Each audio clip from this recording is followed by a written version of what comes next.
Na po tayo minamahal upang magbigay galang salita ng Diyos. Dadalhin po natin mga ngaral at binibigyan po ang pagkakataon sa ating beloved ordained preacher, Kuya Buboy Nir. Amen. Praise the Lord.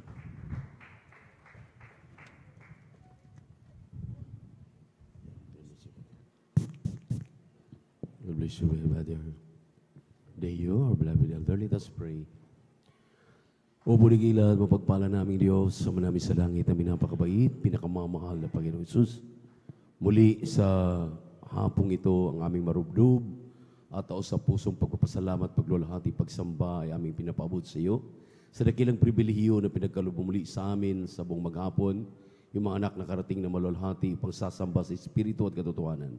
Salamat sa unang yugtuon, manalagawaing nilangisan, ang mga pakikinig ng mga patutuo, ang mga papuring awit namin inialay sa iyo, ang katapatan ng mga anak na talagang hindi matatawaran. Sa mga sandaling ito, ibig naming pag-aralan muli yung mga salita, ngunit sa pangkalahatang panalangin ng iyong propeta, O dearly beloved Evangelist Pastor Wildy Estrada Almeida, kanang butihing mga anak, mga pamamanugang kapimunay na nikluhod, humihingi ng kapatawaran sa lahat ng aming nagawang mga pagkakamali at mga pagkakasala. Linisin mo kami, hugasan mo kami sa aming makarumihan, at lagisan mo po ay mga salita, pati ibang lingkod sa ganang akin, wala kang magagawa. Sa pangalan ni Jesus, we bind the power of darkness, doubts and unbelief cast out from us, and with the word of the Lord, in Jesus' name, amen and amen. Say hallelujah, praise the Lord. Say hallelujah, praise the Lord. Palakpakan natin ng malakas ang ating malapangin na maminawal. Sabay-sabay na palakpak. Purihin ang ating Diyos na buhay. Talagang napakabilis ng ikot ng orasan, maminamahal. Talagang parang kailan lang at ka-start natin ngayon mag-alas 5 na, 4:30 po. At tayo po'y nagagalak na muli ating naibigay ang hapong ito, nakarating kayong maluwalhati para sumamba sa ating mahal na Panginoon sa Espiritu at katotohanan. At aming ikinagagalak na ibalita sa inyo na mula nung linggo at ng kaaraw ng kahapon ay aming taus-pusong na kasama ang huling propeta sa ating kapanahunan ng ating dearly beloved Evangelist Pastor Wildy Estrada Almeida, dear beloved children. At tayo maminamahal palaging mapasalamatin sa lahat ng bagay dahil kapiling namin siya sa ilang araw, maminamahal na pagdaraos ng kanyang kaarawan, isang mabuting bagay ang karagdagang araw, taon, maminamahal ng ating dearly beloved Pastor, beloved Minister Wildy James Almeida Kumon, hallelujah, Kumon Almeida. At talagang grabe, maminamahal ang kanilang pasasalamat.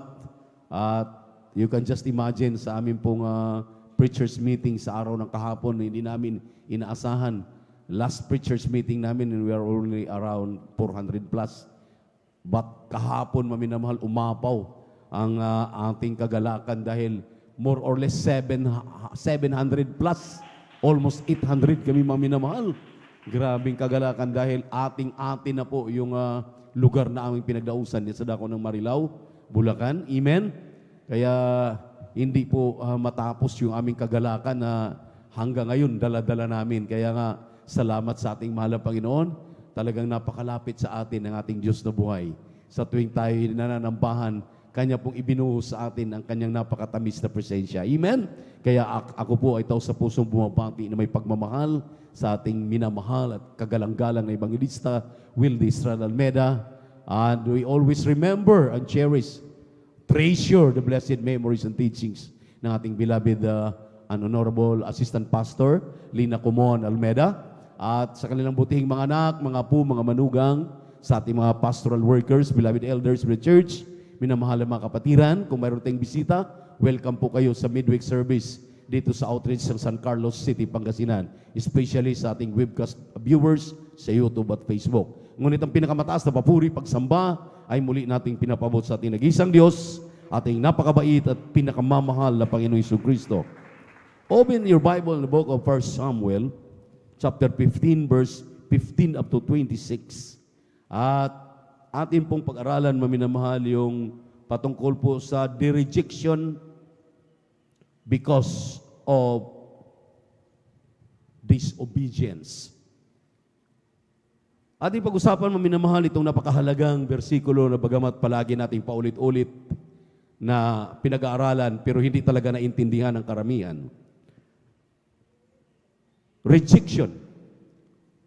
Ano po ang rejection? Yung ikaw ay aalisin, tatanggalin, o mawawala sa iyo nang dahil sa hindi mo pagsunod because of disobedience. Kindly, pakibasa po ang talata. At paki-plus mamaya ang English. Praise the Lord. Hallelujah. Dito po sa aklat ng unang Samuel, ang kabanata po 15, ang bersikulo po 15 hanggang sa 26. 26. Ganito po ang pagkasabi. At sinabi ni Saul, sila'y dinala mula sa Armalita sapagkat ang bayan ay naligtas ng pinakamabuti sa mga tupa at sa mga baka upang ihain sa Panginoon. Mong Diyos ang natira ay aming lubos na nilipol. Nang magkagayoy sinabi ni Samuel kay Saul, tumigil ka at aking sasaysayin sa iyo kung ano ang sinabi ng Panginoon sa akin ng gabing ito. At sinabi niya sa kaniya, sabihin mo, at sinabi ni Samuel, bagaman ikaw ay maliit, sa iyong sariling paningin, hindi ka ba ginawang pangulo ng mga lipi ng Israel at pinahiran ka ng langis ng Panginoon na maging hari sa Israel sa 18 at sinabi ka at sinugo ka ng Panginoon sa isang paglalakbay at sinabi ikaw ay yumaon at iyong lubos na lipulin ang mga makasalanang Armalisita at labanan mo sila hanggang sa sila'y malipol. Bakit nga hindi mo sinunod ang tinig ng Panginoon kung hindi ikaw ay dumaluhong sa panamsam at ikaw ay gumawa ng masama sa paningin ng Panginoon? At sinabi ni Saul kay Samuel, o aking sinunod ang tinig ng Panginoon at ako yumaon sa daan na pinagsuguan sa akin ng Panginoon at aking dinala si Agag na hari ng Amalek at aking lubos na nilipol ang mga Armalisita. Ngunit ang bayan ay kumuha sa samsam ng mga tupa at mga baka at pinakamabuti sa mga itinalagang bagay upang ihain sa Panginoon mong Diyos sa Gilgal. At sinabi ni Samuel, nagtataglay kaya ang Panginoon ng napakadakilang pagkatuwa sa mga handog na susunugin at sa mga hain na gayan sa pagsunod ng tinig ng Panginoon. Narito, ang pagsunod ay maigi kaysa sa hain at ang pagdinig kaysa sa taba ng mga tupang lalaki. Sa 23, sapagkat ang panghihimagsik ay gaya ng makasalanan ng panghuhula at ang katigasan ng ulo ay gaya ng pagsamba sa mga Diyos-Diyosan at sa mga tirap, sapagkat dahil sa iyo'y itinakwil ang salita ng Panginoon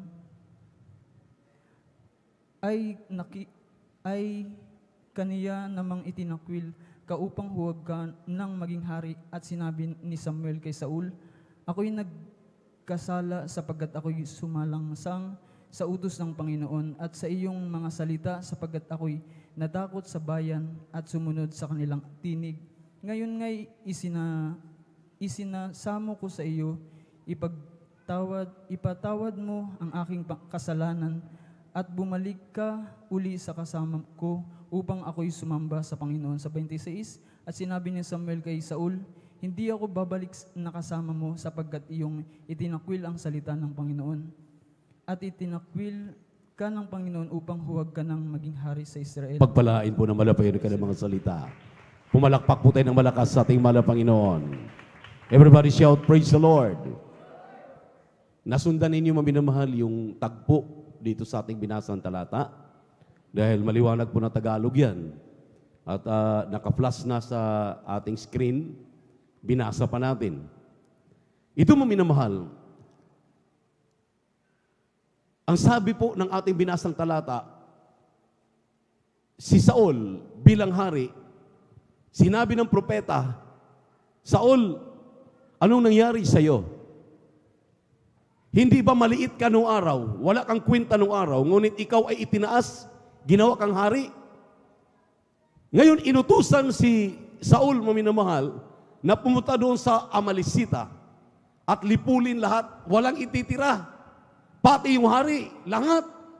Huwag silang mag-imbot ng mga bagay na yung ating nabasa na ito ang nagiging malaking kasalanang ginawa ni Haring Saul. Ang sabi rito sa ating binasang talata, maminamahal, napakaliwanag dito. Ang utos ay maliwanag. Aking basahin yung utos, kung ano ang utos. Ating ibalik ang basa dito po sa aklat ng unang Samuel. Ako na lamang po magbabasa. Talatang 15,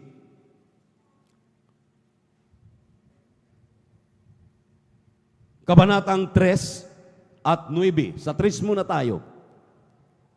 Ang sabi sa 3, maminamahal, kindly, pang-i-plus. Ang sabi rito, now go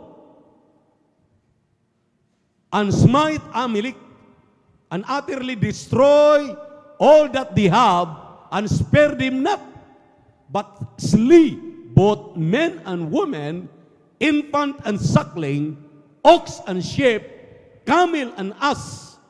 Sinabi riyan, maminamahal. At pagdating po sa versikulo 9, ang sabi diyan sa versikulo 9, but Saul and the people spared Agag. Si Agag po, hari po yan ng Amalesita.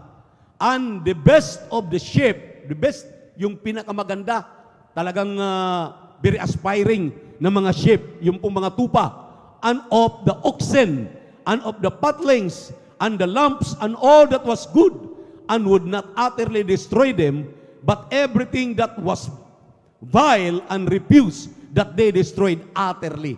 Hindi nila totoong sinunod ang utos ng Diyos through the prophet. Sabi ni Prophet Samuel, patayin lahat, pati ang hari. Wala kayong iimbutin ng mga bagay diyan sa mga Amalesita. Ang ginawa, maminamahal, ni King Saul, ang sabi na nangatwiran siya, natakot ako sa mga tao. Dahil nung makita ng mga tao, yung mga kasama niyang mga sundalo, yung pinatay na lahat, napatay lahat, pero inisper nila, binuhay ang King Agag. At kinuha pa yung mga magagandang bagay, sinamsam nila. Anong purpose nila? Para daw ialay, para maging masarap na samyu sa mahal na Panginoon. Tingnan natin, maminamahal, dito ang utos. Ang utos, ang sabi rito, maminamahal, patayin lahat. Walang itira, pati hari.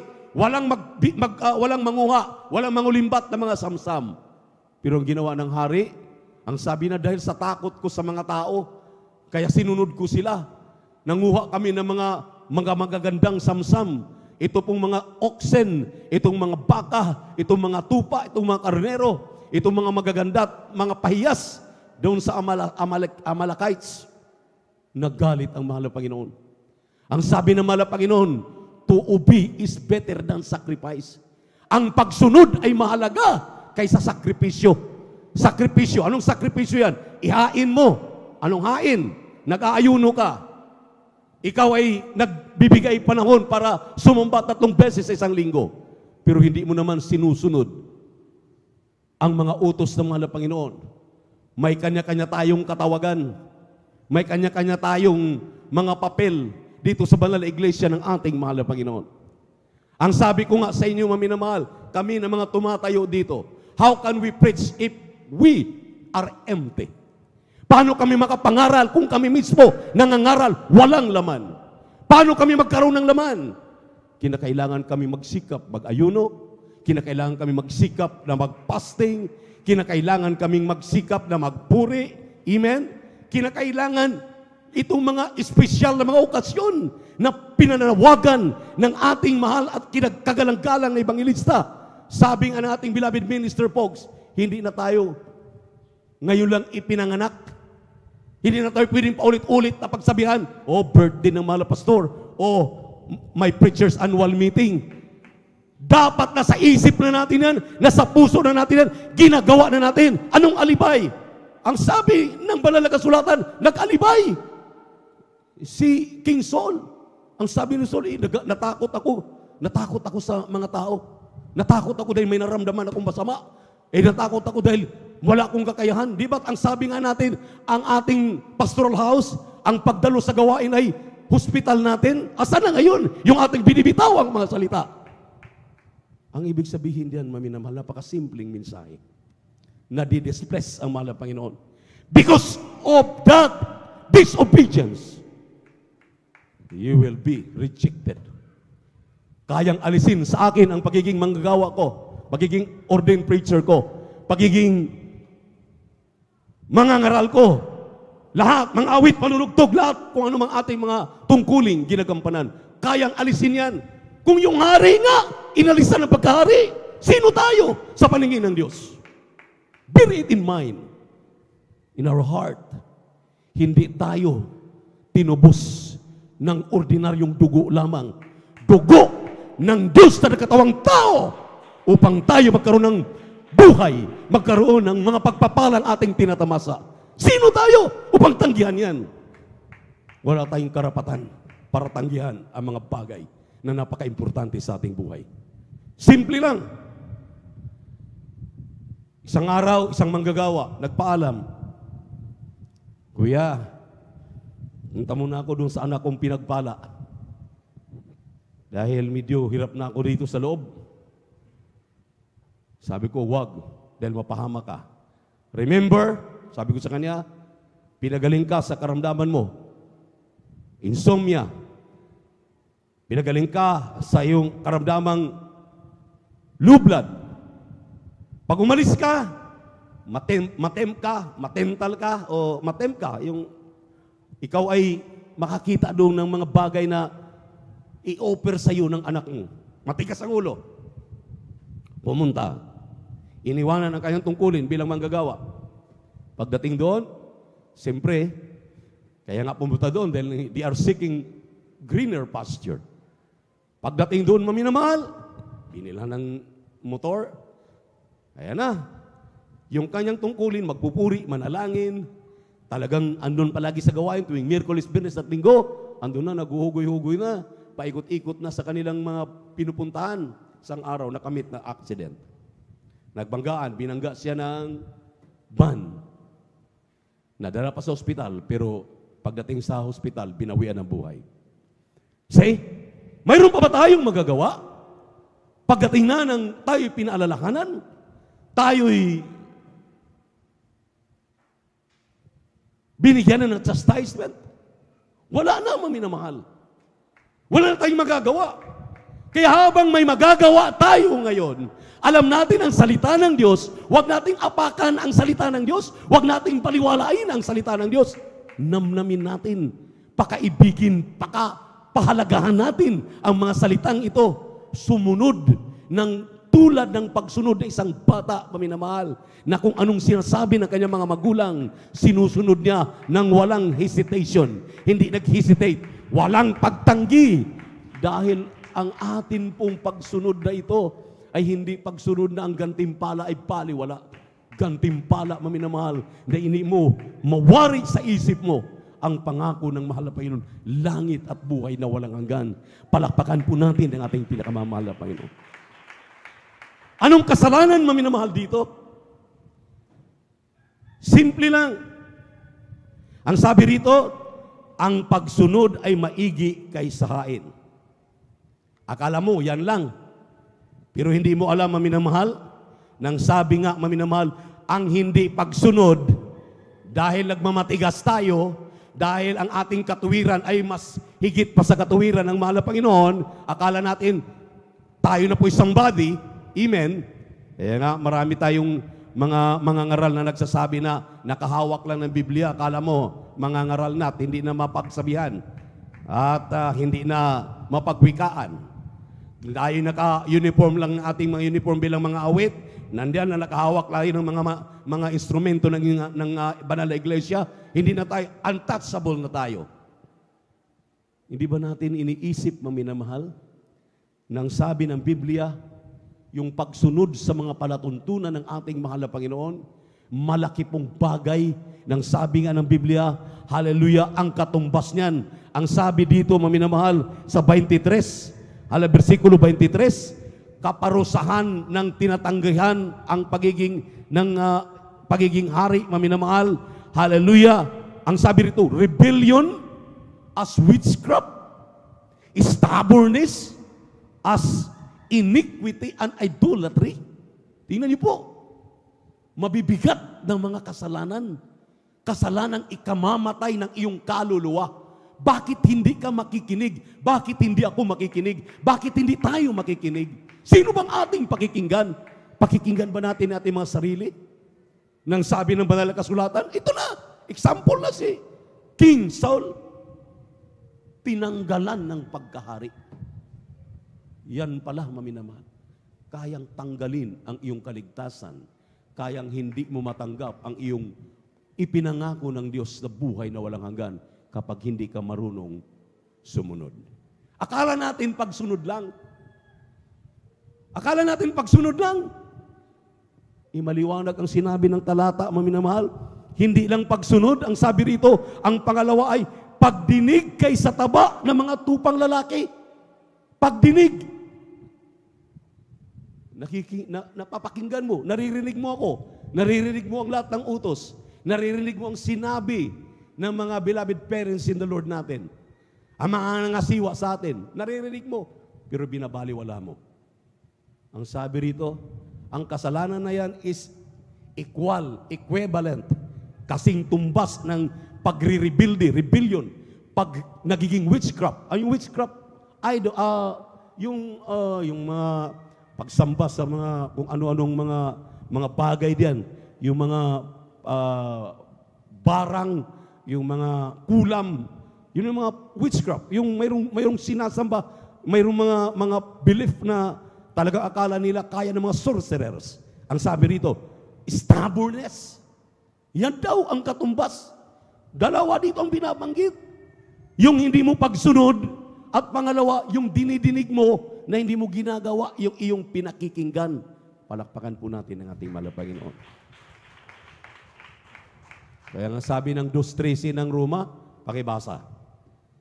2:13 ng Roma. Kindly, praise the Lord.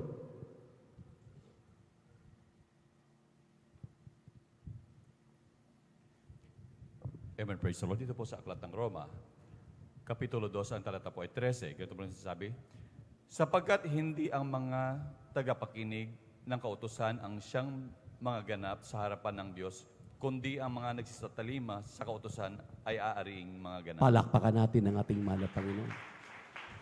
Nakikinig at tinatalima ang kanyang pinakikinggan. Ibig ginagawa. How many times tayong pinangangaralan? How many times tayong kinukurik? How many times sinasabihan tayo? Yet, you do not believe. Ayaw natin. Sinabi lang ng mga elders yan. Sinabi lang ni Kuya Bubu yan.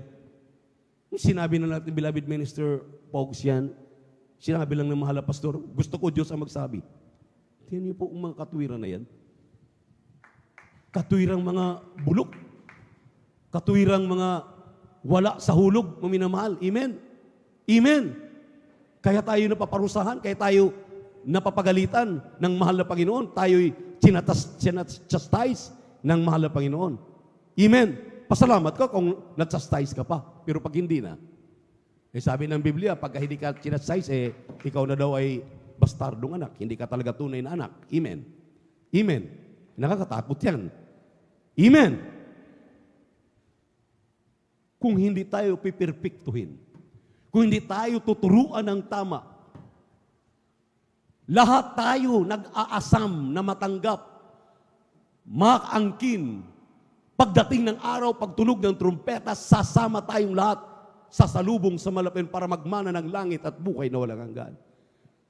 Pagkatapos hindi ituturo ang tama, hindi natin sinusunod, pinakikinggan lang natin, useless ang lahat. Walang kwenta. Gumagastos na tayo ng salapi. Tuwing Miyerkules, Biyernes at Linggo, ginagawa na natin lahat ng mga nararapat nating gawin. Kaya sabi ng propeta ng Diyos, naligo ka na, manghilod ka na, magsabon ka na, mag-shampoo ka na, mag-conditioner ka na, magbigay ka na ng pabango sa katawan mo, ariin mo, ayusin mo ng sarili mo, dahil sa pag-ayos mo na yan, yan ang tikit mo papuntang langit para magmana ka ng buhay na walang hanggan. Amen. Amen. Everybody shout, praise the Lord. Oh, isang dating elder sa Gawain, diyan sa dako ng Mindanao. Grabe, lahat ng sinasabi ng mga tumatayo sa pulpito, including the beloved children ng ating beloved parents in the Lord. Wala nang pinakikinggan. Pinarusahan. Naging bedridden. Mabuti, pinaalalahanan pa. Dati nakatayo, dati naglalakad, dinala sa pastoral, nilahongan na inaambagan na yung binubuhat na, nakalagay na sa platin na na yung higaan. Dinala, tinanong, anong kasalanan? Bakit? Pinalo. Dahil sa lahat ng sinabi ng mga nangasiwa, lahat ng sinabi ng mga beloved children, ng beloved parents in the Lord, wala nang pinakikinggan. Siya ang tama. Siya lang ang talagang pinakikinggan sa kanyang sarili. Nung pinarusahan, nagmakaawa. Bigyan mo pa ako ng isang pagkakataon, patawarin ako. Sabihin sa mga pastor, sabihin sa mga beloved babies, sabihin sa mga workers, patawarin ako. Tinawag sa mga pastor, tinawag sa mga beloved babies, bigyan pa raw ng pagkakataon na mapatawad. Sige, sabi ng mga pastor, ipag-pray natin. Sabi ng mga beloved babies, ipag-pray ninyo kuya. Sige, patawarin. Pagkatapos ng ipag-pray, parang nagdahilan lang. Lumakad, nakatayo, pinagaling ng mahal na Panginoon. Ngayon, ito na. Umulit-uli. Ginagawa na naman. Kasi ang sabi nga, maminamahal ng ating beloved, hindi ko talaga makalimutan, ating beloved minister, John Isquera. Ang sabi niya, mga kapatid, during our preachers meeting, dahil lagi kong re-recall ito, mga minamahal na mga beloved workers, beloved brethren, dala sa mensahe, nagmensahe siya, naririnig ko pa rin ang mensaheng ito. Ito ang pakatandaan ninyo. Makikita sa isang Kristiyano, sa isang tao, sa isang mananampalataya, maging manggagawa yan, maging mangawit, maging manunugtog, maging helps of the church yan, na kung siya talaga ay itinalaga na marunong sumunod, marunong makinig at ginagawa yung kanyang pinakikinggan. Dahil kung hindi, pag nagkasala yan sa isang lugar, let us say, nagkasala sa Min, pupunta sa mga outstation na kanyang paglalagyan na gusto ng puntahan. Pagdating doon, hindi na naman nagustuhan. Lilipat na naman. Palipat-lipat yan. Tawag doon ay mga maripusa. Kahit saan yan pupunta, yung kanyang pag-uugali ay pag-uugali na talaga niya. Siya na talaga yan. Kung hindi yan magbago at hindi na baguhin ang kanyang estilo, wala talaga siyang pupuntahan. Pati yung pangako ng Diyos hindi niya maangkin. Hindi niya matanggap. Kaya mag-isip na tayo kung talagang iniibig natin ang ating mga kaligtasan. Totoo yung sinabi ng ating beloved minister, John Isquera. Dahil sinabi nga ng ating dearly beloved pastor, makipag-usap ka lang sa isang taong hindi naniniwalang may Diyos within 3 minutes, ikaw ay hindi na rin naniniwala na may Diyos. Ibig sabihin, mag-ingat kayo sa mga ganyang mga klaseng mga mananampalataya dahil nagdadala yan ng mga lason, nagdadala yan ng mga talagang katitisurang bagay na pati ikaw titisurin, pati ikaw magkaroon ng kaisipan. Amen. Yan, maminamal, bulong-bulungan na. Ay sinong sinisira diyan? Bakit? Ang mga mangangaral ba dito nagdadala ng kasiraan? Ang mga ipinapangaral ba ay magiging kasiraan? Wala! Ang may sira ay yung mga taong umunawa doon sa ipinapangaral. Hindi iniintindi, hindi naintindihan, kaya nakikinig lang. sarili pa rin ang nasusunod. Kaya itong aking sinabing example, nag-aantay ito ngayon. Baka sa susunod, hindi na po bedridden. Baka ilalagay na sa ilalim ng ataol. Nakakatakot na bagay. This is a warning. Kaya mo'y namahal. Ang sabi ng Galatia 6, 7, 8, 9 at 10, kindly, huling talata, kindly, praise the Lord. Amen. Dito po sa Galatians Kabanata 6, ang talata ay 7, 8 hanggang 9. Amen. Huwag kayong padaya. Hanggang 10. Hanggang 10. Huwag kayong padaya. Ang Diyos ay hindi na pabibiro, sapagkat ang lahat na ihasik ng tao ay siya namang aanihin niya. Sapagkat ang naghasik ng sa kanyang sariling laman ay sa laman mag-aani ng kasiraan. Datapwat ang naghasik ng sa Espiritu ay sa Espiritu mag-aani ng buhay na walang hanggan. At huwag tayong mga pagod sa paggawa ng mabuti, sapagkat sa kapanahunan ay magsisipag-ani tayo kung hindi tayo mga hihimagod sa Diyos. Kaya nga, samantalang tayo may pagkakataon, ay magsigawa tayo ng mabuti sa lahat, at lalong-lalo na sa mga kasambahay sa pananampalataya. Amen. Pakpalain na malapag yung mga salita. This is a firm message. Maliwanag na mensahe para sa ating lahat. Walang pinipili, walang kinikilingan. Lahat tayo is subject to obey. Subject to participate. Subject tayo sa mga aral na ito dahil walang exemptions. Lahat ng mga tumatayo, lahat ng mga mananampalataya. Kaya nga naglagay ang Malapaynon ng fivefold ministry to perfect the saints. Piperpektuhin talaga tayo. Huwag kayong masaktan. Dapat tayo magpasalamat dahil may nagmamahal sa atin. Pagmamahal ng Diyos, itong tinutuwid yung ating mga kamalian. Dahil kulang magtutuwid, akala natin lagi tayong tama. Kung walang magsasabi sa atin, mali ang ginagawa mo, Brad, mali ang ginagawa mo, sis, akala natin tayo perfecto na sa harapan ng tao, sa harapan ng mga kapwa natin mananampalataya. But yet, tayo pala'y mali. Kaya maraming salamat sa mahal na Panginoon.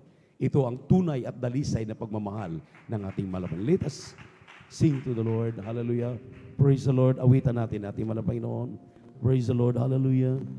Kailan pa ibibigay ang buhay mo't lakas sa Kanya na nagbigay sa iyo ng buhay na wagas.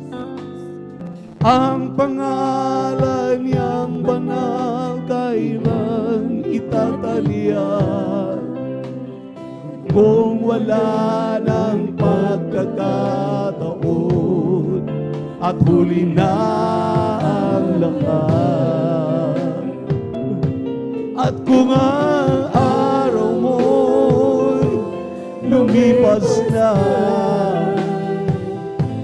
makuha mo pa kaya siya ay paglingkuran. Kailan pa kaya maglilingkod sa Diyos?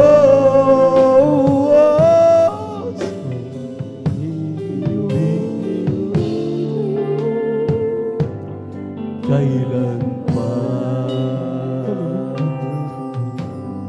Kailan pa ibibigay ang buhay mo ng lakas sa Kanya na nagabigay sa iyo ng buhay na wagas?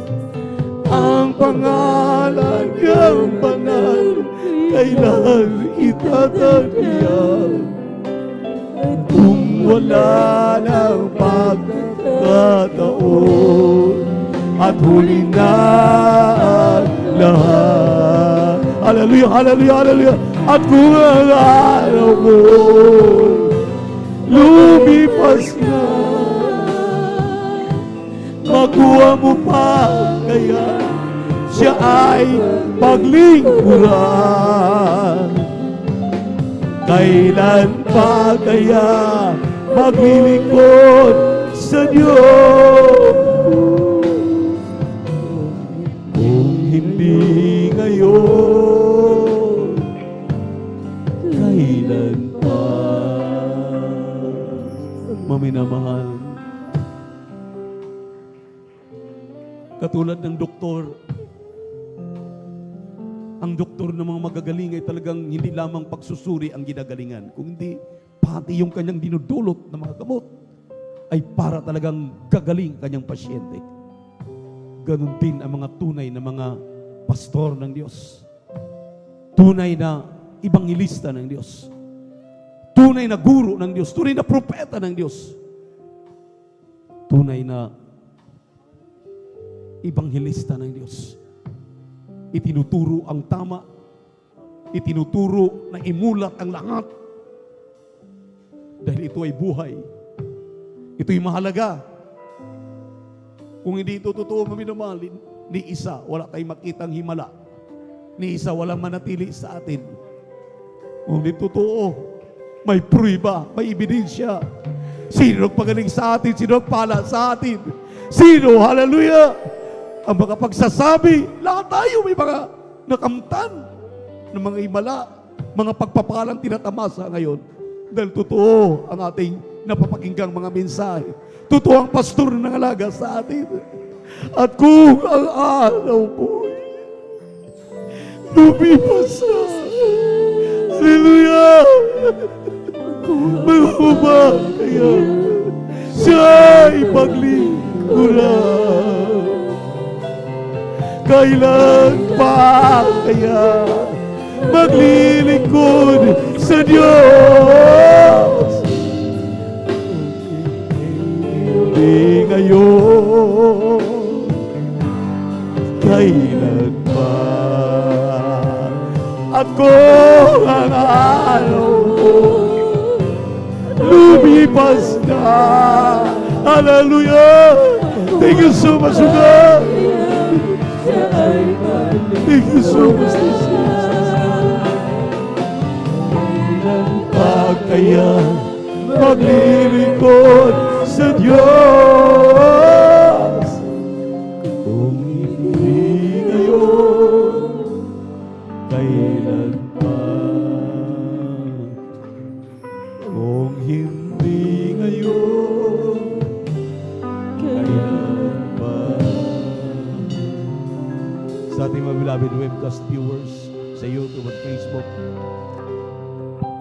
sa ating mga beloved visitors, there are 4 requirements of the gospel. First is faith, second is repentance, third is baptism in the name of Jesus, and fourth is baptism of the Holy Spirit. Kung wala po itong 4 sa iglesyang kinaroroonan mo, hanapin mo na ang Jesus Miracle Crusade International Ministry. 48 countries throughout the world and throughout the Philippines, Luzon, Visayas, Mindanao. Andiyan ang mga gawain, saturated na po ang buong Pilipinas. May gawain ng Jesus Miracle Crusade. Grabe, maminamahal. Sabi natin, beloved Minister Pogs, may 2 pastor, maminamahal. O ating beloved ordained preacher Andy Viñas, may 2 pastor na nakadalo sa gawain nila. Ang sabi nila, mula na ako naging pastor, pinag-aralan ko ang Bible School. Wala akong naranasan kagaya na aking naranasan sa Jesus Miracle Crusade International Ministry. Ang sabi niya, maminamahal, sabi ng pastor, dito pagpasok mo pa lang sa gawain, maramdaman mo na ang presensya ng mahal na Panginoon. Sabi niya ni isa sa aking karamdaman, dahil may mga karamdaman itong mga pastor na ito, walang gumaling. Pero nung sila'y lumapit, pumasok sa iglesyang ito, nagpabautismo sa tubig sa pangalan ni Jesus, tinanggap si Yesu Kristo na kanyang tagapagligtas, Diyos at hari ng kanyang buhay, pastor na. Tamang bautismo ang ginamit. Ang sabi ng 2 pastor, dito kami pinagaling sa Jesus Miracle Crusade International Ministry. Kaya hindi kinalalagyang relihiyon, inanibang sekta at denominasyon ang kailangan. Relasyon sa ating mahal na Panginoon at tamang turo sa banal na kasulatan. Ang sabi ng unang reglamento, faith. Ang pananampalataya ay kapanatagan ng mga bagay na hindi mo nakikita, ngunit iyong pinaniniwalaan na ang Diyos ay buhay, ang Diyos ay may kakayahan, magpagaling sa iyong karamdaman, magbago sa iyong buhay. magpagaling sa cancer, sakit sa puso, high blood, diabetes. Gagaling ka kung may pananampalataya ka. Dahil ang sabi ng 1:6, ang Diyos ay hindi nalulugod sa taong walang pananampalataya. Pangalawa, pagsisisi. Repentance. Kung walang repentance, walang pagbabago, walang pakikinggan ang mahal na Panginoon, dahil yaong mga nagsisisi lamang ang kanyang pinakikinggan, dahil hindi lahat ng tao ay anak ng Diyos. Yung mga nagsisisi sa kanilang kasalanan, tinatanggap si Kristo na kanyang tagapagligtas, 1:12, sila lamang ang binibigyan ng karapatan para magiging tunay na anak ng Diyos, para magmana ka ng langit at buhay na walang hanggan. Kaya ang bautismo po, pangatlo, repent and be baptized in the name of Jesus Christ for the remission of your sins. Pagpapatawad sa iyong kasalanan. Maraming nagtuturo ngayon, hindi daw mahalaga ang bautismo. Sinong may sabi sa inyo? Basahin niyo Acts 2:38. Repentance and baptism in the name of Jesus Christ for the remission of your sins. Makapatawad ka sa iyong kasalanan. At ang pang-apat, Diyos nang gagawa. Tulad ng inyong napakinggan kanina, nakita ninyo sa choir, sila'y nanginginig, na parang nakuryente ng 220 volts. Yun ay Espiritu ng Diyos. Sinisiliwan ang mga mananampalataya. Kapag natanggap mo yung apat na reglamento na yan, ikaw na ay siguradong tagalangit. Magmana ka ng buhay na walang hanggan. Taas ang kamay, sumunod sa panalangin aking babanggitin sa minumala, Panginoong Hesus. Salamat sa Ebanghelyo na kaligtasan na kinapakinggan. Narito ako, isang makasalanan, nagsisisi, humingi ng kapatawaran sa lahat na nagawa kong mga pagkakamali, pagkakasala. Buat ako kayo magkaisip. At sa hapong ito, pinagsisihan ko ang lahat kong kasalanan. At kinikilala kita, tinatanggap aking Diyos at Hari, mala Panginoong Jesucristo sa aking buhay. Gawin pong tunay na Kristiyano sa gawat katotohanan. Sa pangalan ni Jesus. Amen and amen. Opo, mala Panginoon, kahabagan mo mga nagsitanggap sa iyo. Aming mga webcast viewers sa YouTube at Facebook, dito sa aming bilang beloved visitors. Kahabagan mo sila, isulat ang kanilang pangalan sa aklat ng buhay din sa kalangitan, patawarin sa kanilang kasalanan, kung sinutunay na Kristiyano sa gawat katotohanan. Sa pangkalahatang panalangin ng iyong propeta, or the beloved evangelist pastor, Will Disrad Almeida, ito mong samot dalangin ko sa pangalan ni Jesus, sa pangalan ni Jesus, sa pangalan ni Jesus. Ipatong inyong kanang kamay sa inyong mga ulo, maminamahal, bilang point of contact. Sinabi ng Biblia, ngayon, humingi tayo ng tawad, humingi tayo ng anumang kailangan natin dahil ang malapit nakikinig sa atin. Sapat ng ating ginawa sa maghapon para sumamba sa Espiritu at katotohanan. Kaya sabi ng malapit, let your supplication be made known unto God. Ipaabot ang inyong mga pangailangan, inyong kahilingan, kagalingan sa karamdaman, pagbabago ng buhay, kaligtasan ng inyong mga loved ones, kagalingan ng inyong karamdaman, pagpapala sa inyong mga pinagtatrabahuan, mga negosyo, hanap buhay, iyong hingin yan. Ipaabot din niyo sa ating mahal na Panginoon. Manalangin tayo. Opo, mahal na Panginoon, kahabagan mo kaming lahat na narito sa hapong ito. Patawarin mo kami sa mga kasalanan naming nagawa. Anuman ang mumunting kahilingan ng iyong mga anak. Narinig mo sila, malapit. Narinig mo kaming lahat. Aming mga loved ones, aming beloved. Bitch, mahal na Panginoon. Bigyan mo kumplito kagalingan. Baway pagbukay ng aming mahal na pastor, ng mga beloved children. Balutin mo sila ng kapangyarihan. Tulungan mo po ang mga kapatiran namin na nandyan sa chastisement namin, Mother Chico Juan. May Mother Marleto Kayabiyang. Lahat namin mga kapatid, Isus na mga dinaramdaman ng Edwin Ocampo. Hinihiling namin bigyan mo ng kumpletong kagalingan. Sa pangalan ni Jesus, demons of incurable sicknesses and diseases, cancer, tuberculosis, sakit sa puso, high blood, diabetes, lahat ng uri ng makaramdaman, kahirapan, kasaot. Be spiritually blessed. Be spiritually blessed in the name of Jesus. Hallelujah. Hallelujah. Complete healing and deliverance, I pray. In Jesus' name, amen. And thank you so much, Brother Jesus, for the deliverance, for the healing of our sicknesses and diseases. Amen and amen. Praise the Lord. Tapos ang dalawang kamay, huwag magbibiro, magiging seryoso, tumalon, sabay sigaw, hallelujah, praise the Lord, bilang pasasalamat. Huwag mag-alinlangan at huwag magbibiro, angkinin ang lahat ng katugunan ng ating mga dalangin sa hapong ito, in Jesus' name. Sa pamamagitan ng pagtalon, pagsigaw ng 3 beses, hallelujah, praise the Lord. Sabay-sabay, hallelujah, praise the Lord, hallelujah, praise the Lord, hallelujah, praise the Lord. Sabihin natin, I love you, my dear Jesus. I love you, my dear Jesus. We love you so much, my dear Jesus. We give all the glory and honor to thee, the great worthy to be praised forever and ever. Praise.